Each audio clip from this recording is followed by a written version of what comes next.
তাওসান আর রোজার ডিভোর্স হয়েছে, তাতে আপনার আমার কি? আমি দেখছি রোজা হলো একজন কন্টেন্ট ক্রিয়েটর। তা একজন কন্টেন্ট ক্রিয়েটর, সে কিন্তু তার পারিবারিক কোনো জীবন নিয়ে সে কিন্তু ফেসবুকে আসে না। আমি তার ডিভোর্স হয়েছে তারপরেও তাকে এই বিষয় নিয়ে কথা বলতে শুনিনি কিংবা দেখিনি, কারণ আমিও তার একজন ফ্যান। আমি তার কন্টেন্টগুলো প্রতিনিয়ত দেখি।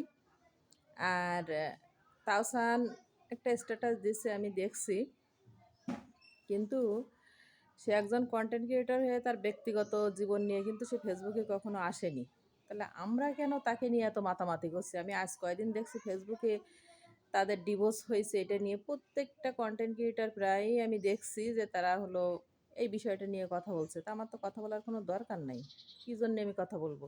কারণ এটা তার ব্যক্তিগত বিষয়, তার পার্সোনাল বিষয়। কারো পার্সোনাল বিষয় নিয়ে কেউ কথা বলতে হয় না।